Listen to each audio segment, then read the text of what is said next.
I'm Corbett Wall with DV Auction, here with your feeder flash for Monday, June the 6th, brought to you in part by Joplin Regional Stockyards. Big sale here for the regular feeder cattle auction on Monday morning here. Is going to start really early, expecting 10,500 head of feeder cattle. Need to look at your schedule. They've got a lot of big sales coming up. Got a value added special coming up on Thursday, June the 23rd. They're going to have a yearling special, which is always a big one, that next Monday, the 27th. And then don't forget about, it's not too early to start getting your consignments in for the Primetime Livestock Videos Big Bang Sale that they always have at Quapaw, Oklahoma at the Downstream Casino right around the 4th of July. It's going to be on July the 7th this year. They are expecting over 30,000 head of feeder cattle on that video sale, and you still got time to get your cattle consigned to that sale. Get a hold of one of your agents there for Joplin Regional Stockyards and be sure and get on that sale. That's always a really good sale. Great expectations, and that's one reason Joplin's having such a big run, is everybody's excited about the latter half of last week, which it was a holiday week with Memorial Day on Monday, but still we saw huge gains on your futures market, especially on feeder cattle from Wednesday on. And so up to, with only Tuesday, the day right after the holiday, having a downer day. But you know, why did we see such big gains on your feeder cattle especially? Well, corn found some weakness. Finally, all this moisture that they've had in the Midwest, but they've got most all that crop in, and so now we just kind of wait for a weather report. That's about the only thing that should change the grains that much, unless we see something that has a whole lot to do with export demand.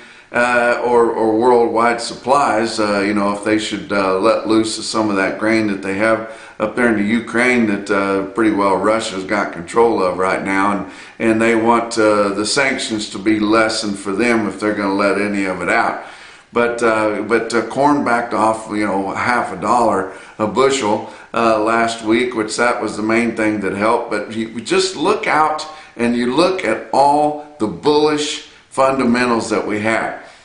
We've got a huge beef cow slaughter that we've been seeing. You know, it's sure up 9% for this year, but you go back over the 5-year average comparison and it's huge.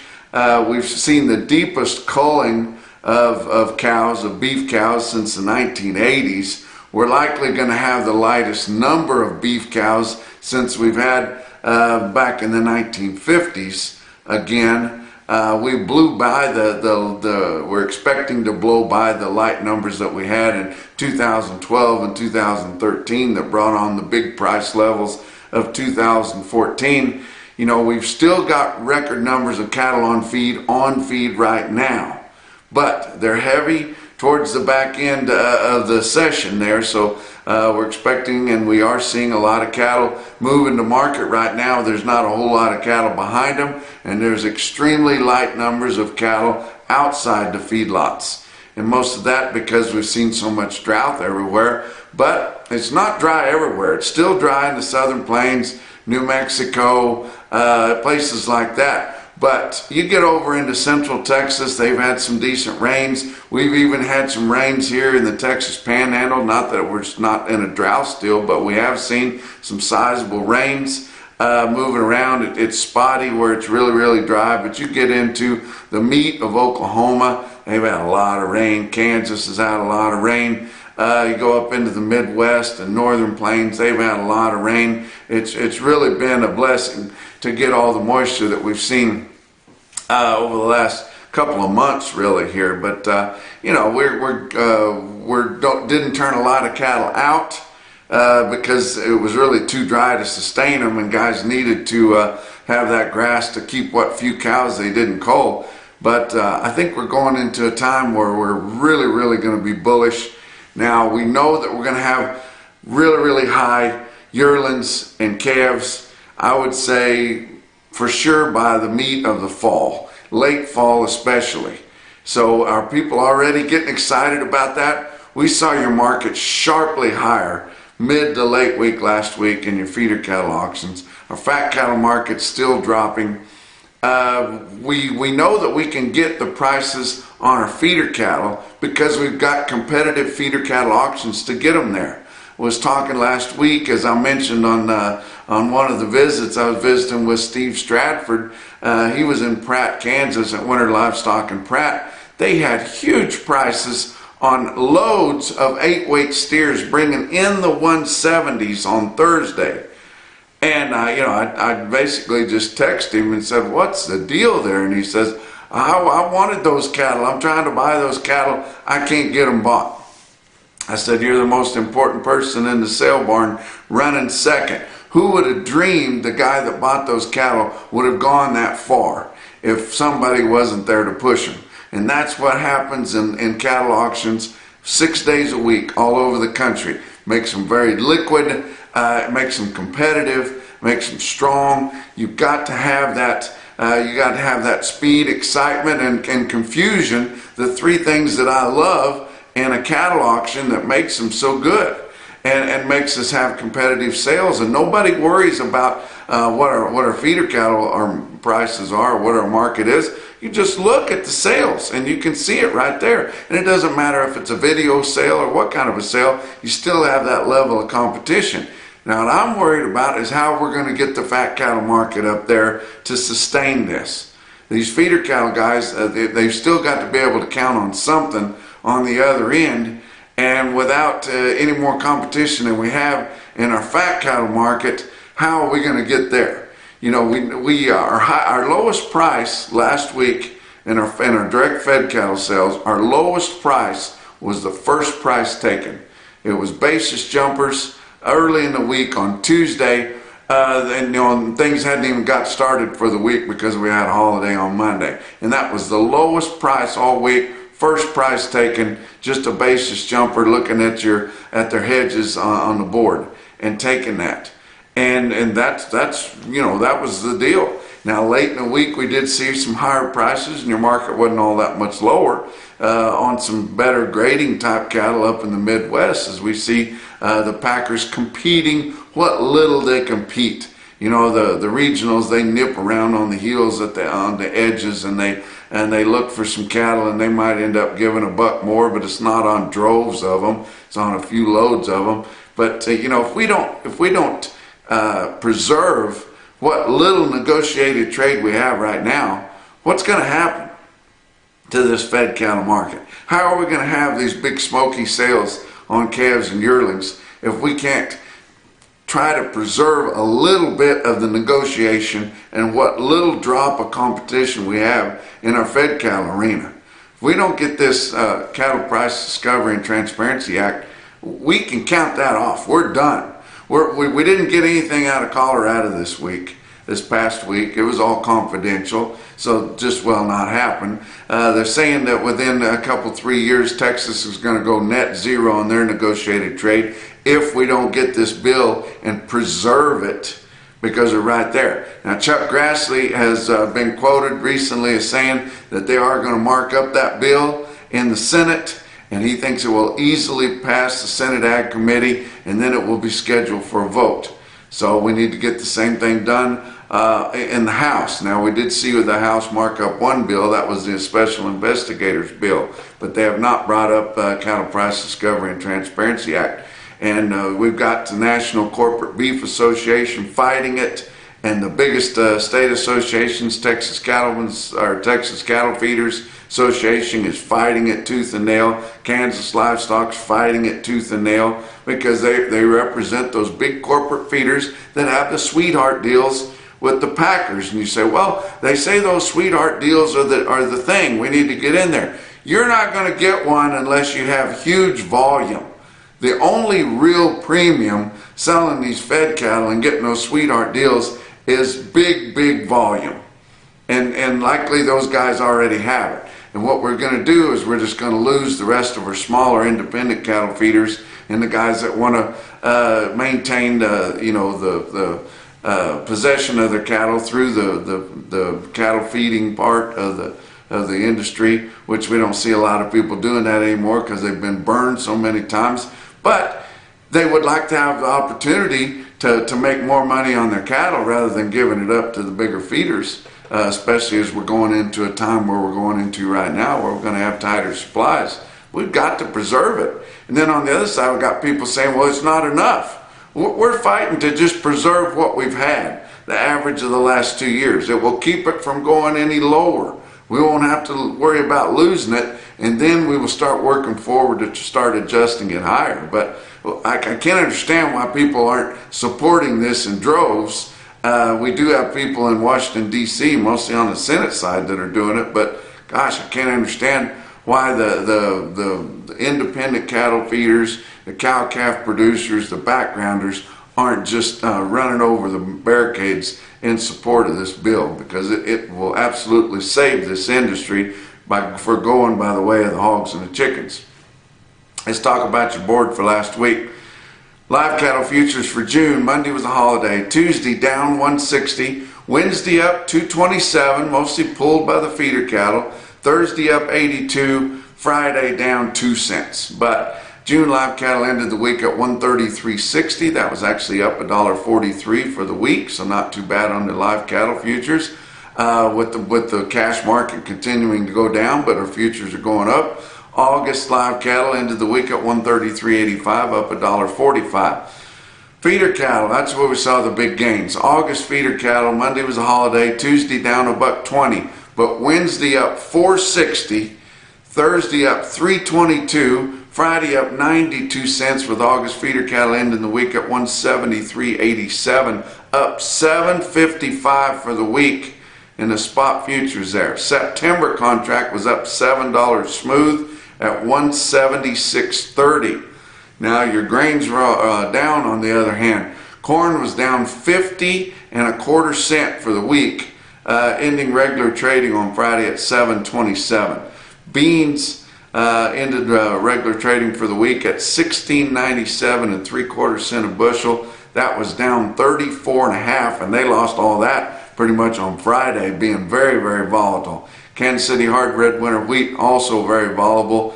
Hard red winter wheat Kansas City contract for July down 114.25 cents for the week, settling at 11.21. Wow, it's a big bunch. That's because we started getting some moisture down here in the southern plains, and it's likely too late for that crop, but still it's just a judgment thing there. Fat cattle trade through Thursday, about the same negotiated movement as we had the previous week, 64,600. Not a lot of trade on Friday, but a little bit of cleanup trade. Your market on live steers and heifers, $1 lower, from 135 to 143. Your weighted average on live steers was pretty much $1 lower, settling at 137.84 up through Thursday. I'll give you the complete weekly movement on our next visit. But dress sales, 219 to 226. That was $2 to $3 lower. Weighted average on dress steers, 221.73, down a little over $2 dressed on your weighted average compared to the previous week. I wouldn't be surprised to see guys hold the market a little bit because they don't have that great of a basis to jump at anymore. They saw the big push in your futures. They think they've given up enough for the last 2 or 3 weeks, and I wouldn't be surprised to see them try to hold back pretty well steady. Iowa didn't sell a lot of cattle last week, just 17,500. That's about 10,000 less negotiated than they normally sell. And the packers are going to be coming after those cattle. Now, we may lose another buck in the southern plains. They don't sell enough cattle negotiated to have any leverage at all. So they're just willing to take anything that they get, and I guess that's what they want for the future, because they're not fighting to maintain any kind of a respective level of negotiated trade. But on Friday, had a little bit more trade. Colorado's business was confidential, didn't get to see any of that. Iowa sold 2,500 head on Friday. It's like I said, 17,500 for the week, about 10,000 head light. Live sales on Friday, 141 to 143, right at the top of the week's range. Dress sales, 223 to 224. Nebraska had 1,500 head confirmed on Friday, 26,100 for the week. Live sales on Friday, 140 to 142. Dress sales 222 to 224. Kansas sold about 1,600 head negotiated, confirmed on Friday. Not quite 17,000 for the week. Live sale 135 FOB. But they did have a pretty big string of cattle in Kansas, 1,500 head of them that sold delivered at 140.75. So that's had to have been a northern packer that was wanting some better cattle in Kansas. Looks like it's going to take $5 or so to get them up there. But 140.75 delivered. Just think about that, 1,500 head on a Friday. That's kind of a unique trade there that you might want to think about. How about Texas? They didn't have any confirmed negotiated sales on Friday. Not quite 10,000 for the week, which is about normal for them. Box beef cutout values higher, gained a bunch of ground last week. Choice cuts weighted average for last week 267.22, up 317 compared to the previous week's weighted average. And the late Friday sales were just about there too at the weighted average, so hanging in there pretty good. Select weighted average for last week 249.30. That gained $4.39, and late Friday sales were a little bit better than that at 250.02 on select cuts on Friday afternoon. We got a choice select spread on the weighted average of just under $18. 509 loads of cuts, grinds, and trimmings that were reported. We're right here in the early summer. We've got 4th of July coming up. We got Father's Day coming up. We got all this coming up, and we only got reported 509 loads. That's average or less than what we see every week all year. We don't get to see the true trade in the box beef cutout, guys. We can't tie our fat cattle trade to that. They manipulate that more than they do on the cattle end. Slaughter, 603,000 for a holiday Monday right there. That's not bad. Had a 96,000 head Saturday. That's pretty aggressive, about as aggressive as you'd ever see on a Saturday. Now, you can't hardly compare it with the previous week because it wasn't a holiday, but only 41,000 less than the previous week under normal conditions, but 59,000 more than the same holiday week a year ago. So they are ramping things up. Talk about what else is going on. DV Auction is responsible for this report, and my employer there, we got to give them a little love. I got your DV Auction production sale report for May, which May is kind of a light month for us. We have most of our sales in the early spring and in the fall, but May is not a big month for a lot of bull sales and things like that. We did have a fair amount, but give you a rundown on what we see on our DV Auction production sale console, not the commercial sales, not out of our sale barns, just on the production sales. We saw bids of 5,776. That's quite a few. We sold just short of 1,000 lots just on a production sale, and those lots added up to be around $3.7 million during the month of May. If you're having a production sale, and I don't care if it's a horse sale, a goat sale, bull sale, just replacement females or whatever, and you're not having DV Auction come on site and put that on the internet and collect bids for it, you're missing out, guys. You need to get a hold of us for that. Let's talk about your feeder cattle market. Your real-time index on DV Auction ended the week at 157.17. That's 355 higher than a week ago. So big gains there on the average. Not sure what's holding the CME cash feeder cattle index up. The latest available was 154.29, so almost $3 less. How about cash feeders? $2 to $6 higher in your mid to late week sales. Now your Monday sales, your big Monday high volume sales have not experienced that gain yet.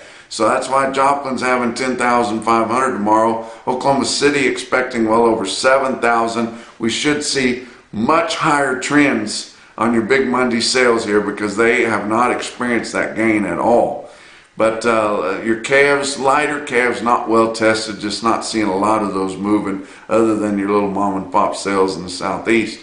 How about some of your late week sales? Fort Scott livestock had over 3,000 head of feeders at Fort Scott, Kansas on Saturday. Market was sharply higher, as you can see from this automated market report from Cattle Market Central. Look at your best tested weights of steers. 665 head of 9-weight steers, average 949, with a weighted average price on all those 9-weight steers of 150 and a half. 407 head of 7-weight heifers, average 773, with a weighted average of 146.16. Stick out individual quote at Fort Scott, 59 head, 907 pound steers at 160.10. Wow. How about some other individual quotes? Creston Livestock Auction in Creston, Iowa on Friday sold 69 head of 742 pound steers at 175 and a half. Burwell, Nebraska, Burwell Livestock Market sold 120 head of 1,033 pound steers at $149 on Friday. But the best sale that I saw anywhere late last week, and your National Beef Wire top quote for the day, come out of Fort Pierre Livestock in Fort Pierre, South Dakota. Don't get a lot of information out of there, but they had their World Livestock Auctioneer Championship anniversary sale. Back when they held that Auctioneer Championship, they had a big blowout, had a bronc riding for them and everything else, but they had 10,300 for the anniversary special. They sold 92 head, 632 pound stocker type steers at $216. Sold a load of 944 pound replacement heifers at $160. And that's your feeder flash for Monday.